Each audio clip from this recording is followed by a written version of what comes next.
मुंबईमध्ये एकंदरीत जर आपण विचार केला तर 34,000 एकर जमीन आहे। 34,000 एकर जमिनीवर गोदरेजचे स्वतःची जमीन 3,400 एकर आहे। शिलिंग जर शेतीवर लावता गिरीश भाऊ, पैशावर का लावत नाही? धमक नाही पाहिजे, आमच्या हाती द्या, पैशावर पण शिलिंग लावतोय आम्ही। गोदरेजनं 3,400 एकर जमीन, एफई दंशा ट्रस्ट आहे 683 एकर जमीन, जिजाबाई अर्देश्वर ट्रस्ट आहे त्याला 508 एकर जमीन आहे, वाडिया ट्रस्ट आहे 361 एकर जमीन आहे, बहिर मिज जिजाबाई ट्रस्ट याला 269 एकर जमीन। या मुंबईत एका लोकांजवळ 500 एकर जमीन। जसं हे विधायक आणलं तसा एखादा कायदा नवीन करायला काय हरकत आहे? तुम्ही म्हणाल आता ते कंपनीची आहे, ते ट्रस्टची आहे, आपल्याला ते करता येणार नाही। सरकार आहे, आपण करता येत नाही। सीएम मैं सीएम बनने में मेरा कोई, मैं कार्यकर्ता बहुत अच्छा हूँ और मैं इतना अच्छा कार्यकर्ता हूँ, मैं इसमें बहुत खुश हूँ, बिल्कुल मजबूत हूँ। और शिंदे साहब सीएम है तो मैं ही सीएम हूँ, फिर क्या सवाल है? आणि मग ह्या गोदरेजवर जर तुम्ही नाही दिली तरी मी 15 ऑगस्टला त्या जमिनीवर जाऊन बसणार आहोत। सगळे माझ्या मतदारसंघातले, त्या विदर्भातले सगळे आत्महत्याग्रस्त शेतकरी घेतो, लेआउट टाकून देतो 34,000 एकरवर आणि त्यांना इथं घर देऊन देतो। सरकारनं असं म्हटलं होतं का 40,000 घर आम्ही मोफत देऊ। मोफत देण्याची ताकद आहे का तुमच्यात? बिलकुल नाही आहे। अरे आम्ही ज्या घरी राहतोय त्या घराच्या बदल्यात तुम्ही घर देताय, मोफत नहीं, अदल बदल है। हाँ, तुमको तो गलत ही लगेगा, पैसा कमाना है ना आपको। इतना अच्छा है, 700 प्रकल्प चालू है। मैं स्वतः बीमार है तर काय झालंय, जबान तर चालू आहे ना। सन्माननीय बच्चूभाऊ। अध्यक्ष महोदय, याच्या मागचा नेमका उद्देश का आहे? ते गतिमान व्हावं का अधिक संत गतीनं चालावं, याच्यासाठी नेमकं मंत्री महोदय सांगणारच आहे। पण आपण जेव्हा डीपी प्लॅन तयार करतोय त्यात दिव्यांगाचं कुठे शहरामध्ये काही गोष्टी आपल्याला अंतर्भूत करता येतं का? ओपन प्लेस आपण ठेवतो, ओपन प्लेस मध्ये मी जेव्हा महिला बाल कल्याण राज्यमंत्री होतो अध्यक्ष महोदय, तेव्हा मी जेव्हा महाराष्ट्रभर फिरलो, त्या अनाथालयात गेलो, तर ते 21 वर्षानंतर त्या अनाथालयातून जेव्हा बाहेर पडतं त्याच्यासाठी घरही नसतं, दारही नसतं, काहीच नसतं, कारण त्यांना धर्मही नसते, जातही नसते। तुम्ही आम्ही जाती धर्मातले भक्त लोक आहोत, त्याच्याशिवाय आमचं पोट भरत नाही कधीच। आणि मग अशा लोकांसाठी काही आपल्याला याच्यात करता येईल का?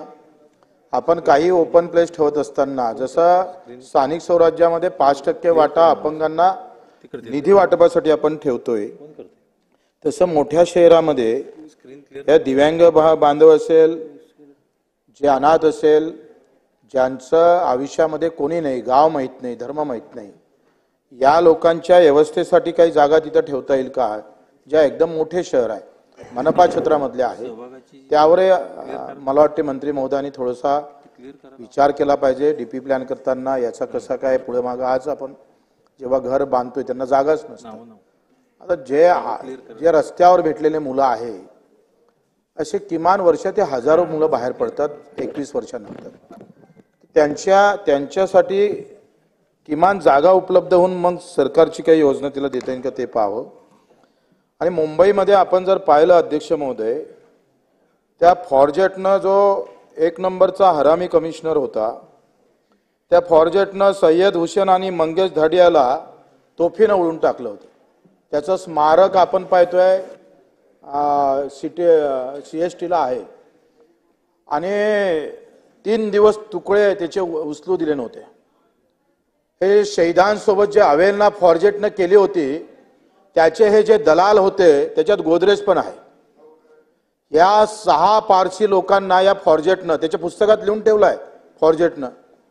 फॉर्जेटनं असं लिहून ठेवलंय का यांनी त्यावेळेस आम्हाला बक्षीस दिले आणि चांगलं काम केलं म्हणून तेव्हा त्यांचं बक्षीस त्याला या पारशी लोकांनी दिलं होतं, त्याच्यात गोदरेज आहे। मुंबईमध्ये एकंदरीत जर आपण विचार केला तर 34,000 एकर जमीन आहे। 34,000 एकर जमिनीवर गोदरेजचे स्वतःची जमीन 3,400 एकर आहे। पण डीपी प्लॅन करताना ह्या सगळ्या जमिनी आपण का लक्षात घेत नाही? आमच्याकडे 50 एकराच्या वरती जमीन होती, सिलिंग लावलं तुम्ही, वाटायला लावल्या लोकांले. मग यांच्याजवळ हे कंपनीचे जरी असले तरी कंपनीला यात का लागू शकत नाही? का बरं बंधनं येत नाही? सिलिंग जर शेतीवर लावता गिरीश भाऊ, पैशावर का लावत नाही? धमक नाही पाहिजे, आमच्या हाती द्या, पैशावर पण सिलिंग लावतोय आम्ही. इतका पैसा एकाच जोड कसा काय जातं आणि कोणते कष्ट करून कमावतं हे लोक? आणि म्हणून आम्ही पाहतो का यांनी हरामी केली आहे, दलालीतून हे जमीन भेटली आहे यांना. जे शहीदांच्या बाजूने उभे न राहता, आमच्या स्वातंत्र्य चळवळीत उभे न राहता त्यांनी दलाली केली आहे या सगळ्या इंग्रजांसोबत, आणि त्या दलालीतून यांना ह्या जमिनी त्यांना बक्षीस भेटलेले आहे. आणि जरी कंपनीत ते करवट झाली असेल तरी त्याच्या मागचा इतिहास पाहणं फार महत्वाचं आहे. गोदरेजनं 3400 हेक्टर जमीन, एफई दंशा ट्रस्ट आहे 683 हेक्टर जमीन, जिजाबाई अर्देश्वर ट्रस्ट आहे त्याला 508 एकर जमीन आहे, वाडिया ट्रस्ट आहे 361 एकर जमीन आहे, बहिर मिज जिजाबाई ट्रस्ट याला 269 एकर जमीन. या मुंबईत एका लोकांजवळ 500 एकर जमीन, अहो गावात नाही आहे. इतकी जमीन जर या मुंबईत, इथं एका इकडे लोकांना, या मुंबईतल्या लोकांना राहाले घर नाही, पाय पसरवता येत नाही, कसं तरी आवरून झोपावं लागतं, आणि एकाकडे एवढी जमीन कशी काय? करा अभ्यास याच्यावर, कशा प्रकारचं ही जमीन वापरता येईल. मी सांगतो या जमिनीतला अर्धा जरी हिस्सा आपण घेतला तर या राज्यातलं कर्ज हे आम्ही पाहतोय सहजरित्या फिटू शकतं, एवढी ताकद याच्यामध्ये आहे. आणि मग यासाठी महोदय, जसं हे विधेयक आणलं तसा एखादा कायदा नवीन करायला काय हरकत आहे? तुम्ही म्हणाल आता ते कंपनीची आहे, ते ट्रस्टची आहे, आपल्याला ते करता येणार नाही. सरकार आहे, आपण करता येत नाही, नामर्द वाली बात नहीं होना, हो सकता है. हाँ, सीएम मैं सीएम बनने में मेरा कोई, मैं कार्यकर्ता बहुत अच्छा हूँ और मैं इतना अच्छा कार्यकर्ता हूँ, मैं इसमें बहुत खुश हूँ, बिल्कुल मजबूत हूँ. और शिंदे साहेब सीएम है तो मैं ही सीएम हूँ, फिर क्या सवाल है? पण आहे त्याच्यात, पण असं आहे का या जमिनीचं काय? हे जमीन गरीबाले अनिल भाऊ कधी देणार? तुमच्या राज्यात दिली नाही तुम्ही. काँग्रेसवाले काय, भाजपवाले काय, तुमचे राज्य होतं ना. हो, तुम्ही काहीच केलं नाही ना याच्यासाठी. बच्चूभाऊ बच्चूभाऊ अध्यक्ष महोदय, विधेयक मला वाटते मुदतवाढीचं आहे. हा, मुदतवाढीचं आहे विधेयक. मुदतवाढीचंच आहे हे. मुदत जे वाढवून दिली सरकारनं, यांना जे जमीन दिली अध्यक्ष महोदय, हे मुदतच वाढवून दिलेली आहे. तुम्हाला लक्षात नाही आलं असेल, इंग्रजांनी जमीन दिली यांना, मग यांना जमीन, हे गव्हर्नमेंटची जमीन आहे, सरकारची जमीन आहे, ते परत घ्यायला नको का? हे जे काही मुदतवाढ तुम्ही दिली त्याच्या नावाने जे काय, हे सगळे तपासा, ठेवा एकदा मीटिंग, मी सगळे कागदपत्र माझ्याजवळ आहे A to Z. आणि मग ह्या गोदरेजवर जर तुम्ही नाही दिली तरी मी 15 ऑगस्टला त्या जमिनीवर जाऊन बसणार आहोत. सगळे माझ्या मतदारसंघातले, त्या विदर्भातले सगळे आत्महत्याग्रस्त शेतकरी घेतो, लेआउट टाकून देतो 34,000 एकरवर, आणि त्यांना इथं घर देऊन देतो. तुम्ही द्या नका देऊ, आम्ही ते ताब्यात घेणार म्हणजे घेणार. अध्यक्ष महोदय, तुम्हाला पण 2-3 प्लॉट देऊ त्याच्यातले. अध्यक्ष महोदय, ही मुंबई तशी पाहिली तर एका राजानं एका राणीसाठी दत्तक दिलेली, आनंद दिलेली मुंबई आहे. आणि हा वसाण एरिया होता. आता ही मुंबई पुन्हा बिल्डराला आनंद देण्याचा कट सरकार आखतं का काय, अशी प्रकारची अवस्था आहे. सरकारनं असं म्हटलं होतं का 40,000 घर आम्ही मोफत देऊ. मोफत देण्याची ताकद आहे का तुमच्यात? बिलकुल नाही आहे. अरे, आम्ही ज्या घरी राहतोय त्या घराच्या बदल्यात तुम्ही घर देताय, मोफत नाही, अदल बदल आहे हा.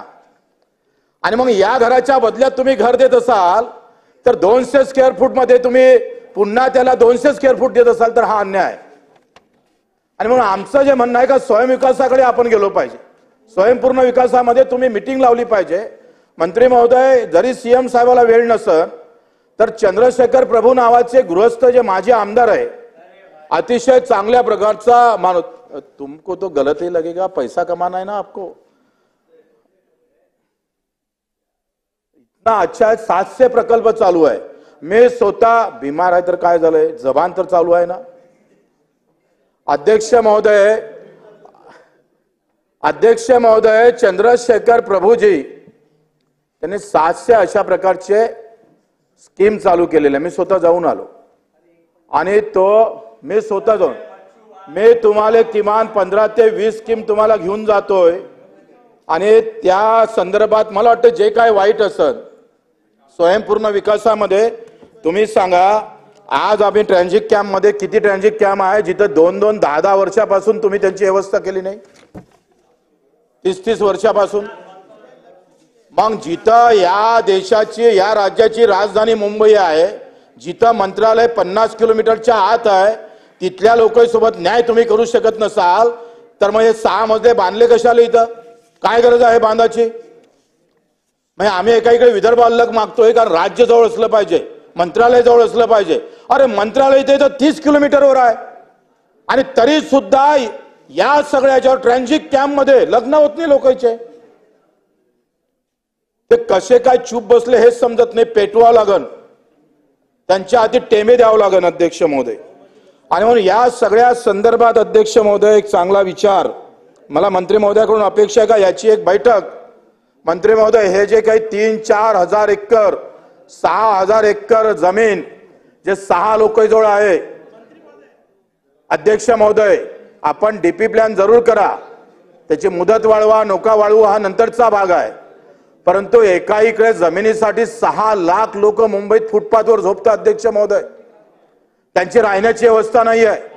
मी एका राजस्थानचा शेतकरी मला भेटला, मी सहज फिरायला चाललो होतो, म्हटलं तुम्ही इकडे कसे काय आले? तो बोले हमारे एरिया में सब जो वन्य प्राणी है इतनी तकलीफ बढ़ गई कि हम किसानी कर ही नहीं सकते. त्याच्यावरच बोलतो शहरात का आले म्हणून. अध्यक्ष महोदय का शहर असे फुगत चाललेले आहे, ते वाढत चाललेले आहे.